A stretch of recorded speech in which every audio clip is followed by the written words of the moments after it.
Olá, comunidade 247. Bem-vindos a mais uma Eleições 2020. Eu, Andréa Truz, hoje estou entrevistando com muito prazer o Aloysio Júnior, que a gente conversou no início do ano. Aloysio Júnior é candidato a prefeito em Duque de Caxias, no Rio de Janeiro. É um prazer muito legal poder falar com você. Na verdade, foi muito interessante, viu, Aloysio? Porque a gente recebeu o contato de uma pessoa falando do Aloysio, Duque de Caxias. Eu fiquei, nossa, Aloysio, Duque de Caxias. Eu falei, peraí, tem alguma coisa aqui que... Aí, quando eu peguei seu contato, eu falei, pera lá, né?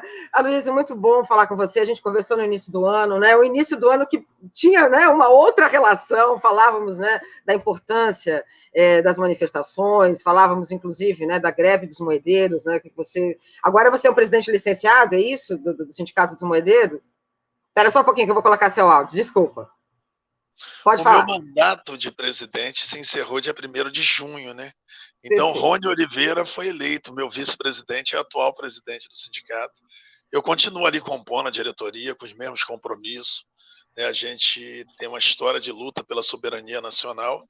Nós estamos candidatos a prefeito. Obviamente, se ganharmos a eleição, seremos uma voz na prefeitura em defesa do patrimônio público, da soberania nacional, do Estado brasileiro. E a gente está com essa tarefa política aí, mas de olho lá na Casa da Moeda, acompanhando. Nós tivemos, só para título de informação, teve uma mudança na direção da Casa da Moeda agora no mês passado. A direção que estava lá com o intuito de desmontar o patrimônio público e entregar, eles saíram. Muito fruto de uma vitória nossa, né, da medida provisória 902, que a gente conseguiu derrotar o governo. O relatório do relator Nelsinho Trade, senador do Mato Grosso do Sul, foi muito favorável à Casa da Moeda, como a gente estava trabalhamos junto com ele para isso. O papel da presidente da comissão mista, a deputada Benedita da Silva, nossa futura prefeita, foi também determinante. Tanto que o secretário das privatizações, o ex-secretário Salim Matar, quando ele saiu, ele faz menção à força corporativa, né? Aquele discurso todo liberal que não tem explicação, mas querendo botar na conta das organizações de representação de trabalhador, que seria um atraso para o país não vender o patrimônio público. Quando a gente discorda frontalmente disso, parece que o presidente da República montou uma nova diretoria, um contra-almirante e um técnico do Tribunal de Contas, outro da CGU, se eu não me engano, CGU e da AGU, e botou 2 profissionais de carreira para dirigir, compor a diretoria. E a gente espera que a Casa da Moeda vá seguir outros caminhos, como aquele do passado, de prosperidade, e servir na sociedade, a população brasileira. A Casa Moeda tem um papel determinante, né, também somado a outras empresas, a Petrobras, a Eletrobras, os bancos públicos, tantas outras empresas importantes, mas a Casa Moeda cumpre esse papel na defesa da nossa soberania monetária nacional e vai continuar servindo por mais 300 anos, se Deus quiser. E eu me sinto muito feliz, né, Luísa? Porque quando conversamos no início do ano, era um momento realmente, né, da greve dos moedeiros e também da Petrobras. Quer dizer, nós tínhamos ali um momento que eles também não esperavam esse tipo, né, de ação com relação aos funcionários públicos, defendendo um patrimônio que né, que são as estatais. Eu acho até interessante porque o que acontece hoje com o Amapá, né, demonstra o quanto é importante a estatal, quanto é importante o funcionalismo público, né? São servidores públicos que estão ali resolvendo uma questão, né, de uma lógica, de uma ordem privada. Mas, enfim, fico muito feliz em saber que você agora está, né, já numa base de uma... que, na verdade, ampliar, né, a visão política e agora para a prefeitura. A Luísa, me conta como é que tem sido, né? Primeiro porque é uma experiência única, né?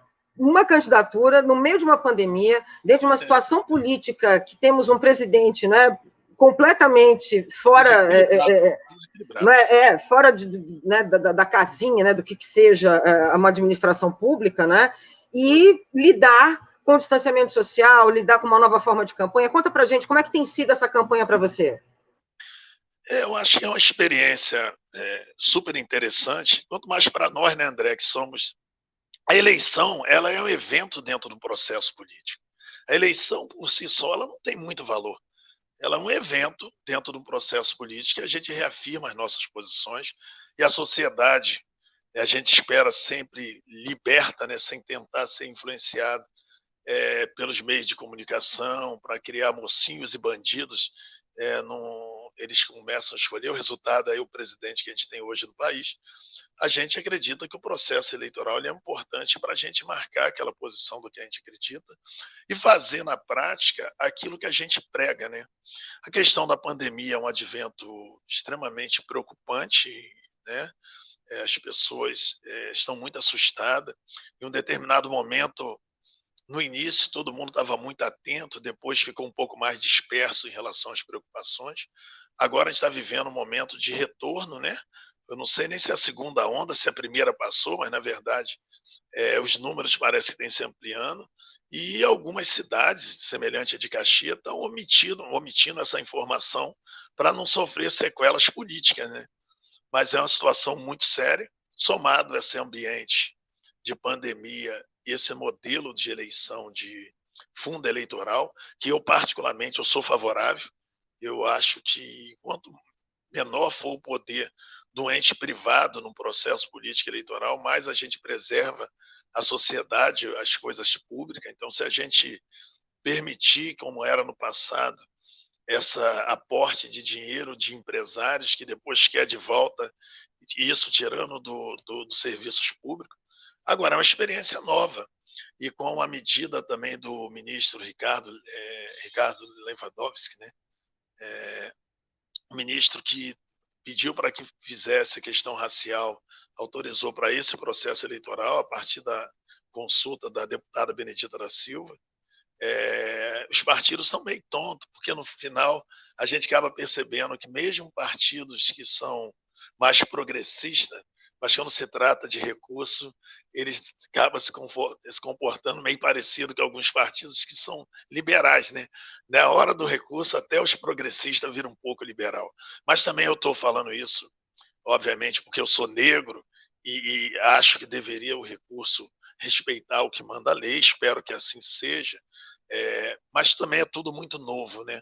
Então as pessoas estão com a cabeça muito naquele processo do passado, né? E aí acaba cometendo seus excessos, vamos dizer assim. Quero acreditar que seja isso, mas a gente vai ajustar isso.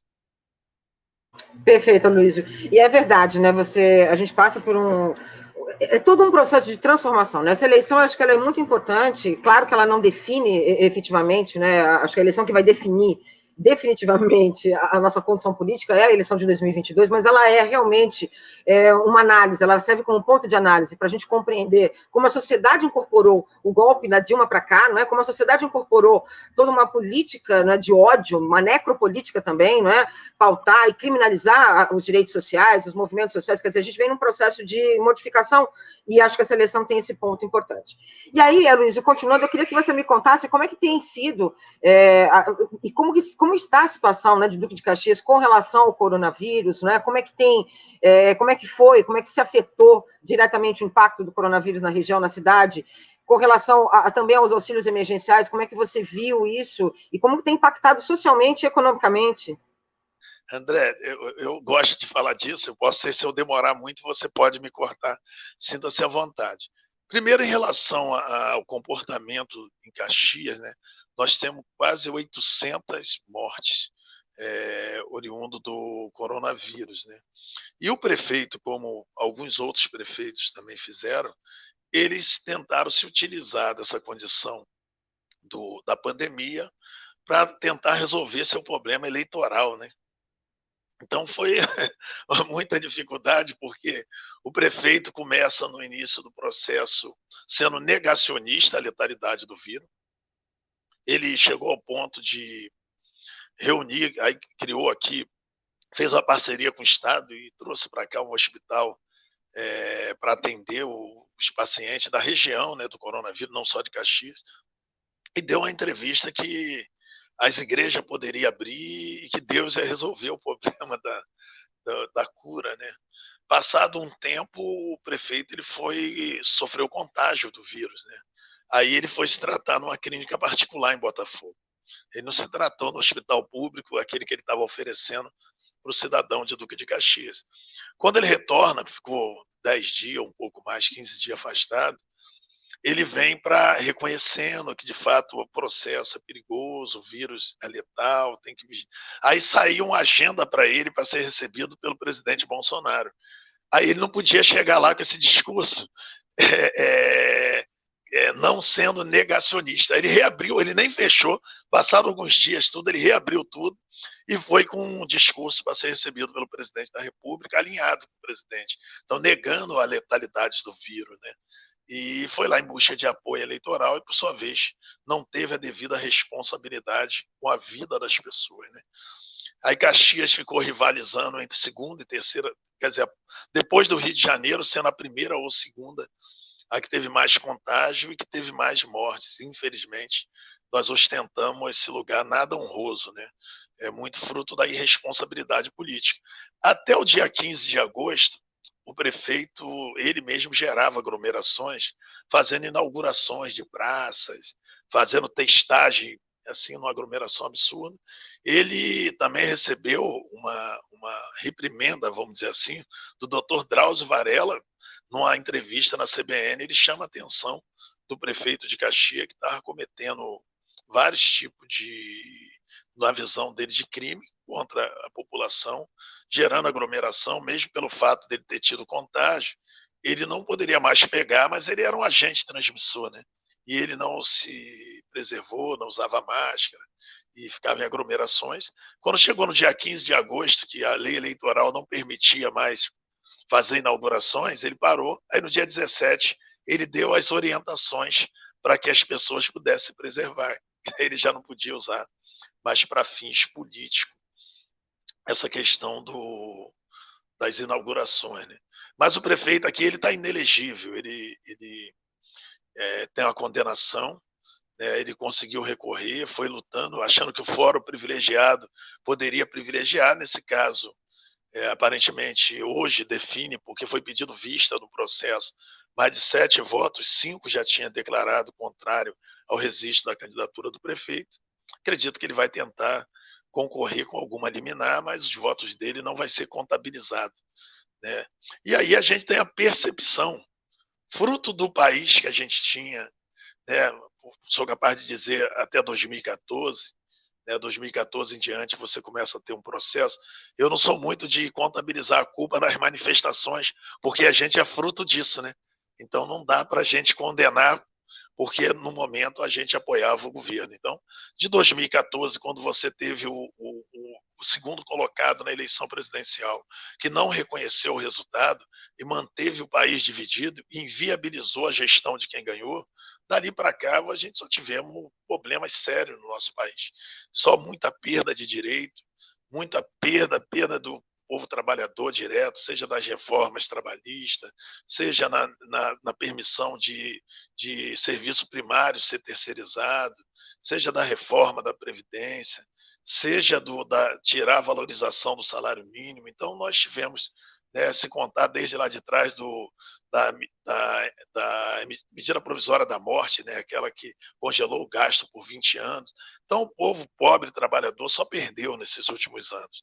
E parece que está havendo não vou dizer o termo arrependimento, mas a percepção de que essa mudança que tentaram implementar no Brasil foi, na verdade, um grande retrocesso, né? E aí a gente está com um ambiente bem mais agradável para fazer campanha do que foi em 2018. Você também perguntou sobre o auxílio emergencial. O auxílio emergencial foi uma atitude acertada para você preservar a vida das pessoas, manter as pessoas em isolamento social e gastando o dinheiro ali, como não estava trabalhando, com o auxílio do governo, que pelo presidente seria R$ 200 e a Câmara Federal, o Congresso Nacional, passou para R$ 600. Não é um valor tão grande, mas é muito melhor que os R$ 200. E a ideia inicial era porque esse dinheiro as pessoas adquirissem seus gêneros de primeira necessidade sem se expor o mais próximo da sua casa. Então você garantiria também o comércio local funcionando, vendendo.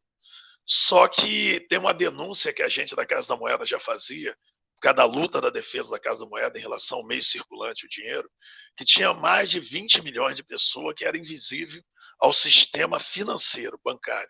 São pessoas que movimentavam a vida fazendo escambo, comprando e vendendo, sem passar pelos bancos. Então, quando foi cadastrar as famílias para receber o auxílio emergencial, o governo tinha uma perspectiva de ser 30 milhões de pessoas, foram mais de 60 milhões de pessoas. E aí houve um desespero do governo, porque esse montante de dinheiro foi em torno de 40 bilhões por mês, quando estava se pagando R$ 600. E, pelo outro lado, os liberais, liderados pelo Paulo Guedes, quis aproveitar essa oportunidade para ganhar dinheiro. Aí eles inventaram essa relação das grandes redes varejistas de mercado com o PicPay, atrasou o dinheiro da população, liberava para comprar nas redes de supermercado, aqueles comerciais aparecendo na televisão pedindo o povo para ir comprar. Como o dinheiro em espécie não saiu, mas estava liberado para comprar no aplicativo, então as pessoas foram para a grande rede de supermercado gastar o dinheiro lá, e a rede de supermercado levantou, subiu o preço dos gêneros alimentícios, como arroz 30 e poucos reais, 1 quilo de feijão, 5 quilos de arroz mais de 30, 1 quilo de feijão mais de R$ 10, uma lata de óleo 8, R$ 10, e depois diziam que ia dar desconto de 10% para quem comprasse lá com o aplicativo. Na verdade, foi um grande assalto da vida do povo pobre trabalhador, que tinha que se manter em isolamento social e teve que ir para o Guanabara, Presunique, Açaí, as grandes redes de supermercado, que eles queriam sequestrar esse dinheiro, ganhar dinheiro com isso. Infelizmente, deturpou a natureza do auxílio e, com isso, os comércios locais não suportaram e estão quebrando, que não estão vendendo. Isso é um problema muito sério. As pessoas não têm respeito pelo povo pobre, trabalhador, não têm respeito pelo pequeno comerciante, que era quem deveria estar atendendo a população nesse momento, evitando aglomerações, as pessoas saindo para comprar o mais perto da sua casa. Mas, infelizmente, essa ganância pelo dinheiro desse povo que está aí tocando o país é muito triste, porque a vida não tem valor, né? A gente são chamados agora de maricas, né? Então a coisa Ah, é? É. Pois é. Não, Luiz, e você tocou num ponto fundamental, quer dizer, você utilizar o auxílio emergencial para favorecer um grupo privado, quer dizer, a economia de aplicativo, a gente percebe o quanto essa economia de aplicativo, de certa forma, ela, né, economicamente, ela cresceu durante a pandemia, mas a gente pode entender que a mídia digital, ela influencia a nossa política desde a eleição de 2018 e continua influenciando. Né? E continua influenciando, é um absurdo, porque você vê, aí também fica claro a falta de política pública, você não tem nenhuma política implementada por parte do Ministério da Economia, muito pelo contrário, porque deveria se pensar exatamente nesse ponto, né, que é favorecer o mercado local, a economia local, né, fazer girar esse, que era uma relação do Bolsa Família. Bolsa Família fez isso, né, nos bairros, ele fazia girar essa economia e isso gerava um desenvolvimento. Quer dizer, quando você abre mão disso para o neoliberalismo, você a gente abre mão para o caos, né? Mas aí, Luiz, eu queria que você me contasse um pouco das suas propostas de governo, como é que você pensou nessa proposta de governo, como que ela se pauta, conta para gente. Obviamente, uma candidatura progressista como a nossa tem compromisso com a coisa pública. A gente defende servidores públicos só na lógica corporativa onde a gente trabalha. A gente entende a importância, principalmente em países subdesenvolvidos, o papel do Estado, a presença do Estado. Então, a gente tem que ter pessoas que representam o Estado com sua força de trabalho sendo valorizada, né? Aqui na nossa cidade, infelizmente, a lógica do governo federal, ela se reproduz aqui na cidade. O prefeito não paga os servidores em dia, o prefeito não paga os aposentados e inativos em dia. E a gente tem compromisso de, primeiro dia de governo nosso, a gente apresentar o calendário de pagamento do servidor, tanto aposentado, ativo ou inativo, a gente chamar a comissão da Fazenda, da Câmara de Vereadores e a representação dos servidores ativos e inativos, a gente, de forma transparente, abrir as contas do município e negociar a forma mais rápida que a gente possa colocar em dia o que estiver em atraso dos vencimentos dos servidores, porque quem vai implementar a política pública que a gente está defendendo na sociedade, construindo um pacto, nós que somos candidatos e os eleitores que vão acreditar na proposta. Então, essa proposta que a gente está defendendo, ela vai ter que ser implementada por alguém. Tem um lado humano na implementação disso, que é o servidor público. Então, quando a gente vai para a rua defender que a gente precisa ter um ensino tempo integral, que a gente tem que manter o jovem e a criança dentro do ambiente escolar o maior tempo possível, conforme já pensava Darcy Ribeiro e Leonel Brizola, a gente fala isso contando que o servidor vai estar lá dando as condições, trabalhando, produzindo o seu melhor para que as crianças da cidade, Duque de Caxias, não sei se você sabe, nós temos mais de 920 mil habitantes. É uma cidade dividida em 4 distritos, que perfaz mais de 428 mil metros quadrados. Então, quem atende essas pessoas no dia a dia com a política pública são os servidores, não é o prefeito. Nós que somos candidatos a prefeito, nós vamos ganhar a eleição, eu e o vice-prefeito, nós estamos fazendo um concurso temporário, pelo voto popular. Nós temos data e hora de ir embora. Pode ser 4 anos, renovado por mais 4. Mas o servidor é a memória da política pública, ele permanece. Então é importante a gente valorizar essa memória para que, quando fosse implementar novas políticas de novos governantes, você tenha a experiência do que deu certo, do que não deu, e você consiga fazer o melhor e o mais rápido possível para a população. Então, quando a gente defende o ensino tempo integral, ampliar o número de creches, Duque de Caxias tem 27 creches somente, com a população de quase 1 milhão de habitantes, e a creche não é o direito da mãe, a creche é um direito da criança. Nós temos em torno de 2.700 profissionais na área de educação. Nós temos mais de 74 mil alunos. Nós precisamos recompor o quadro de professores do município. Então, a gente tem que envolver o servidor para que a gente apresente. Obviamente, tem um programa de qualificação continuada para os profissionais de educação, porque a gente tem a tecnologia, o processo evolui constantemente, e o profissional de educação ele tem que estar acompanhando essa evolução. Então, a gente tem como base implementar o ensino tempo integral, iniciando pelos 12 CIEPs que foram municipalizados na nossa cidade. Nós temos compromisso de ampliar o número de creches, porque é um direito da criança. Nós temos compromisso de manter um programa de atualização, vamos dizer assim, dos profissionais da educação na área de educação. Na área da saúde, Caxias só atende para o Programa Saúde da Família 42% da população. Nós temos 58% da cidade que é desassistida no Programa de Saúde da Família. E o que tem já não funciona bem. Então, a gente tem dito, primeiro, a gente quer ampliar isso, chegar o mais rápido possível, aproximadamente a 70% das famílias de Duque de Caxias, das pessoas, sendo assistidas para o Programa de Saúde da Família, ampliando as unidades básicas de saúde para que a gente possa instalar também o Programa da Saúde da Família ali naquele ambiente. E se a gente tivesse feito isso agora, durante essa pandemia, eu tenho certeza que a gente tinha salvado bastante vida, porque a gente saberia onde estava a pessoa que era do grupo de risco, com problema de diabetes, hipertensão, que tivesse uma hepatite, algum tipo de situação, obesidade, e que em função dessa pandemia e a idade possivelmente que a pessoa tem, ela se tornava o público mais frágil para a letalidade do vírus. Então você poderia fazer uma política preventiva, mesmo que salvasse apenas uma vida, já valeria a pena. Mas eu tenho certeza que salvaríamos muitas vidas se a gente tivesse uma política preventiva.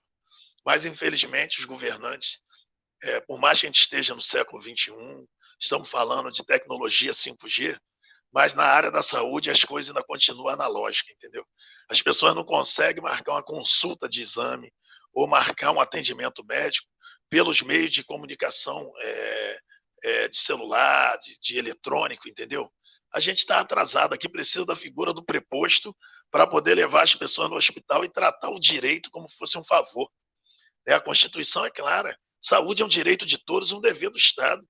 Você não pode seletivizar, o prefeito ficar atendendo a porta do hospital, escolhendo quem vai atender ou não. Isso não cabe mais.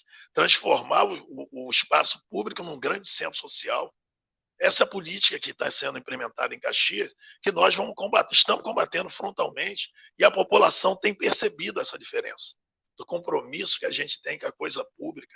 A gente quer que o cidadão tenha um sentimento de pertencimento do equipamento público, uma coisa sua. Então, é minha escola, é o meu hospital, é minha assistência social, entendeu? A gente quer que as pessoas tenham esse sentimento, porque aí ela também vigia mais.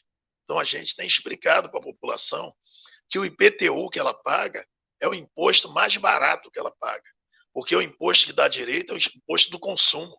Tudo que você consome está lá o imposto, embutido lá o ISS, para poder se transformar em política pública. E o cidadão não se atenta nisso. Ele acha que o imposto que ele paga é o IPTU. Esse é o mais barato, você paga uma vez por ano. Agora, sobre o consumo, você paga a todo instante, numa bala que você chupa, você está ali embutido. Então você tem que se apropriar daquilo que é direito. E a gente tem discutido isso, e a população com quem a gente consegue falar tem percebido uma diferença no tratamento da coisa pública. E, para concluir essa parte, eu sou um trabalhador por convicto. Eu tenho 50 anos de idade, tenho 33 anos de carteira assinada. Eu tenho minha carteira assinada desde o Senai, com 15 anos. O Senai aqui da minha cidade, de Duque de Caxias, onde eu me tornei torneiro mecânico. Fui estagiário na rede ferroviária com 17 anos. Na época, foi em 1987, antes da Constituição e regulamentação do concurso público, então eu fiz um concurso prático. Eu fui efetivado servidor público federal com 19 anos de idade. Eu, um sexto filho de uma família de 10 irmãos, fui o primeiro servidor público federal da minha família. Trabalhei na rede ferroviária até 30 anos de idade. Quando eu tinha que trabalhar fora do Rio de Janeiro, em Juiz de Fora, eu já tinha formado minha família, pedi para ser demitido. Fiquei o ano de 2000 sem trabalhar. Em 2001, prestei concurso para Canamoel do Brasil. Fui primeiro colocado em mecânica. Primeiro colocado, graças a Deus, muito esforço, muito estudo. E assumi essa vaga em 2002. Estou lá há mais de 18 anos. No intervalo entre a rede ferroviária e a Casa da Moeda, eu trabalhei um ano numa empresa chamada WH Engenharia, prestando serviço na Souza Cruz, que eu queria entender de mecânica gráfica, que eu não conhecia, já que eu tinha sido bem colocado na Casa da Moeda, sabia que ia ser chamado. Então, tenho 50 anos de idade, mais de 33 anos de carteira assinada. Eu sei a importância da política para o cidadão, para o povo pobre, trabalhador, como a maioria da população brasileira. E a gente precisa de governantes que tenham compromisso com isso. Então, a gente está emprestando um pouco da nossa história com muita satisfação, com muito orgulho pelo Partido dos Trabalhadores, partido que me honra. Eu fui recebido pelo presidente Lula na segunda-feira, tive a oportunidade de conversar bastante com ele sobre os problemas do Brasil, vamos dizer assim, as frustrações que a sociedade viveu nos últimos tempos, da injustiça que ele sofreu. E eu fiquei impressionado, André, como ele não tem um pingo de mágoa. O Lula é um ser humano acima, ele é incomparável. Eu falo que ele é uma pessoa que não é normal, ele não é dessa terra. Ele está pensando para 20, 30 anos esse país.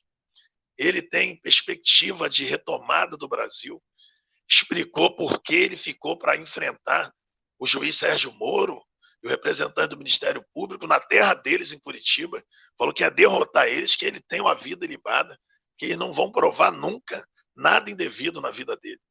Então, um homem que essa força e com a idade que tem, e ainda com esse espírito jovem, ele obriga todos nós a não parar. A gente dá a nossa contribuição. Eu saí de lá revigorado. Eu saí de lá revigorado. Imagina, né? Se eu já estava animado, eu saí de lá muito feliz, muito contente de ter aquilo. Eu imagino. Muito bacana. Eu participei de uma live uma live do PT e estava o Zé Genuíno, né?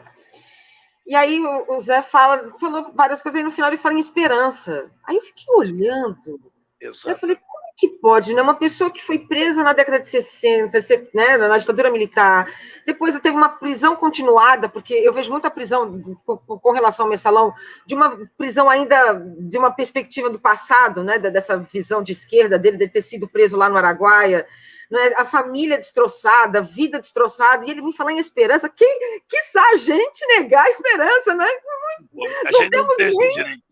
Exatamente, não temos nem esse direito, mas enfim, é muito importante. Você colocou um ponto que me chamou a atenção, né? Alguns pontos. A cegueira estrutural com relação a esse governo de não compreender o básico. Tem população que não tem acesso a celular, então não vai ter acesso a serviços. E eles entenderem que aquilo era uma coisa novidade, que eles, nossa, existem as pessoas que a gente não sabia, eram os invisíveis. Oi? Não sabia que existia, mas é um ponto. E a outra coisa que você me tocou, que você falou e me tocou muito, que você falou que é um trabalhador e falou da sua carteira assinada, e eu venho de uma família da classe trabalhadora, minha avó era operária, minha mãe comerciante, e claro que a educação era uma coisa muito forte, mas antes de qualquer coisa, a primeira coisa que a gente tinha um prazer de ter nas mãos era uma carteira profissional. Era quase a segunda cidadania, né? Você tinha a identidade, mas o que te dava a cidadania era a carteira de trabalho, e isso me tocou bastante. Aloysio, a gente está indo para o finalzinho da entrevista. Eu queria que você me colocasse aqui uma fala para o seu eleitor, o que você pretende fazer em 2021, que vai realmente estar um caos, né? Se a gente vive agora já um processo de crise, o ano que vem a gente vê arroxo salarial, a gente vê uma crise sistêmica, a gente vê o fim do auxílio emergencial, que isso vai sobrepor, né, no trabalhador a carestia, inclusive, né, a fome. Então, eu queria que você me colocasse o que você pensa de uma maneira emergencial, mas já como prefeito no dia 1º de janeiro. Tem algumas experiências que a gente está vivendo, né, aprendendo, todo tempo a gente está aprendendo. Por exemplo, a gestão em Maricá, aqui no Rio de Janeiro, ela é um exemplo. Porque Maricá ela conseguiu desenvolver uma política que atendesse a população que está em vulnerabilidade social, mas ao mesmo tempo valorizando o comércio local. Então a moeda social, ela cumpre um papel que o auxílio emergencial não conseguiu cumprir. Talvez mais próximo a gente encontra o Bolsa Família, mas a moeda social ela ainda é mais importante porque ela trabalha para o comércio local. Você consegue dar um auxílio para a família que está vulnerável, mas ela consome no comércio local dela e faz com que aquela economia criar um círculo virtuoso.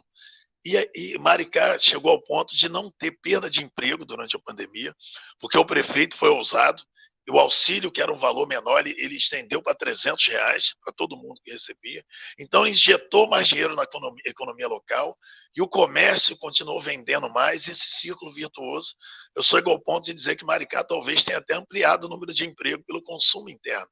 Muito semelhante ao que o Lula fez na crise de 2008. Quando o mundo estava em crise, o Lula falou que aqui ia ser uma marolinha, porque ele liberou dinheiro para a população consumir. Então, sustentou o crescimento econômico do nosso país. Eu acho que é uma possibilidade, e a gente está prometendo isso na nossa campanha, a gente, com a preocupação da pandemia, a recuperação do emprego formal vai demorar, a gente precisa ser criativo. A gente tem dito pensar em economia criativa. A economia criativa não só aquela moça que vende a cocada no meio da rua, ou que vende o biscoito, né? A pessoa que vai lá e vende a tapioca. Isso é economia criativa, a pessoa está subsistindo a partir da sua criatividade, mas a gente precisa de um governo que tenha esse olhar de uma gestão para a economia criativa, onde a gente pode aplicar o dinheiro público de uma forma de estimular a economia local. Nós temos uma experiência também em Niterói, se eu não me engano, que os pequenos empresários recebeu dinheiro emprestado a juros zero para poder preservar o emprego e manter a economia girando. Então a gente vai ter que usar um pouco da criatividade. Tem algumas políticas que gerariam um emprego muito rápido e recuperação. Se a gente conseguisse que o governo federal criasse um PAC do saneamento, né, que eu acho que a gente precisa, esse marco regulatório do saneamento. Ele é importante, mas as prefeituras não têm recurso para implementar essa política. Então, você precisa de um investimento da política do governo federal para que os municípios consigam gerar emprego rápido e fazer a economia girar. Porque, ademais disso, as coisas vão ser gradativas. E, obviamente, você ter cuidado e carinho e zelo com o dinheiro público. Não dá para jogar o dinheiro público pelo ralo, gastar dinheiro público sem compromisso. A gente precisa de ter como contrapartida o crescimento e a valorização da cidade. Então, a gente está pegando essas experiências. Nós temos uma proposta de governo muito interessante, sou capaz de dizer muito ousada, porque a gente não vai fazer a política de fidelizar as pessoas pelo emprego temporário, a gente vai implementar concurso público, aonde precisa, tem defasagem, não adianta a gente usar a nossa caneta de prefeito e ocupar com cabos eleitorais do futuro nosso. A gente tem que dar ao cidadão o direito dele servir à sociedade. Tem que botar esse concurso público e ganhar as pessoas pela tua seriedade, pela sua gestão. Não obrigar as pessoas a andar atrás de você para ser seu cabo eleitoral, para no momento de eleição ela estar pensando na sua vida pessoal, no seu salário e não no bem-estar da sociedade. Como concursada, ela está protegida. Então, a gente vai fazer concurso público na cidade, a gente vai ter um relacionamento democrático e respeitoso com os servidores públicos. E a gente vai implementar as melhores políticas públicas que são implementadas no país. Porque a gente não vai fazer nada novo não, tá, André? A gente vai pegar aquilo que já deu certo, vamos adaptar a nossa cidade e vamos fazer funcionar. Nós vamos ter a educação que vai funcionar para as crianças no ensino tempo integral. Se a gente não tiver todas as escolas em condição de manter a criança lá dentro no contraturno escolar, nós vamos usar as praças públicas. Se a gente não puder usar as praças públicas, nós vamos fazer parceria com os clubes da cidade, mas vamos manter as crianças sob controle do ambiente escolar. Essa mesma coisa a gente fala em relação à saúde pública. Nós vamos devolver a saúde pública para o cidadão. A saúde vai voltar a ser um direito de todos e um dever do Estado. Nós precisamos disso. Não dá para a gente fidelizar o voto pela necessidade das pessoas, pela miséria das pessoas e pela vida das pessoas. A gente tem que fidelizar pela política pública. Se a gente fizer uma boa política, você se mantém governando. Agora, se não, a alternância de poder também faz parte da democracia e é saudável. Então, a gente tem compromisso com a cidade de discutir mobilidade urbana. Não dá. Mobilidade urbana é qualidade de vida. É tão importante como saúde e educação. As pessoas levam muito tempo no trânsito, no ir e vir.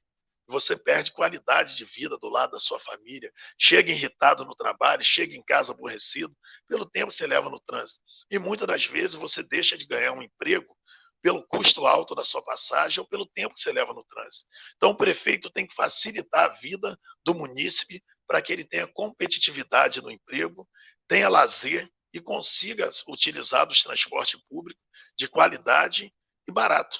Só isso que a gente precisa fazer, não é muita coisa. Não precisa governar para o empresário, tem que governar para o povo trabalhador. E essas propostas que a gente acredita que está ganhando o coração e as mentes da população de Duque de Caxias. Nós vamos ter uma surpresa muito agradável no dia da votação, no dia 15 de novembro. O eleitor está silencioso. A maioria das pesquisas dá que o eleitor, 40% ou mais, não sabem quem vai votar, porque, na verdade, eles estão percebendo quem está defendendo política pública séria e que tem compromisso com a sociedade. Poxa, Luiz, eu fico muito feliz. Eu espero realmente que vocês consigam. Primeiro, que eu espero que você ganhe a eleição. Segundo, que você realmente consiga implementar isso. A gente tem feito esse programa com relação às eleições, o programa das eleições 2020, e uma coisa que eu notei é que eu consegui perceber que do golpe para cá, são pessoas que têm uma participação, seja no movimento social, nos movimentos sociais, seja nos sindicatos, mas enfim, e muita gente nova na política, nesse fazer do tradicional, mas que agora tem vindo, e eu acho isso muito importante a gente levar em consideração, porque já é uma reação a esse golpe. Aloysio, eu agradeço demais a sua entrevista, agradeço a presença de todos, essa entrevista ela foi gravada, então eu agradeço aos que vão assistir agora, se estiver assistindo com a gente. Peço que vocês se tornem membro do canal, é muito importante, compartilhe essa live, deem um like. Aloysio, estamos juntos. Até a próxima. Muito obrigada. André, e vá para a reta final, para a sua carreata, que é daqui a pouco, não é? Me dá um minutinho só que eu queria te falar uma coisa, assim, para o final. Essa eleição, vários militantes são candidatos. Aqui no Rio de Janeiro, nós temos 4 sindicalistas candidatos a prefeito ou mais. A gente sentiu a necessidade também de dar a nossa contribuição. Mas você tenha certeza que nós estamos em 2020, mas sabemos lá do que a gente tem que estar em 2022. Então, 2020 é uma estação, é uma parada para 2022. A gente que quer transformar a sociedade, voltar a ter um Brasil para o povo brasileiro, um Brasil mais humano, respeitador, tem que se posicionar agora em 2020 para que a gente chegue forte em 2022 e volte a sorrir, entregar esse país na mão de quem gosta do povo brasileiro, quem gosta do povo trabalhador e quem quer ver esse país prosperar. Obrigado a você, obrigado a todo o pessoal do 247, obrigado ao professor Matheus que ajudou para a gente fazer a entrevista. Agradecer, é muito bom falar com o público do 247. Eu que sou também acompanhante, então estar aqui falando para mim é um motivo de muito orgulho. Obrigado, boa tarde, boa semana e boa eleição. Tá? Eu que agradeço, Luiz. Fiquei muito feliz e agradeço ao Matheus, porque quando ele mandou o contato, né, foi muito rápido. Quando eu entrei no contato, falei, opa, é o Aloysio que eu conheci.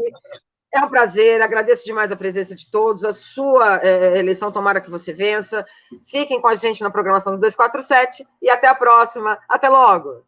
Até logo, minha amiga. Obrigado, tá?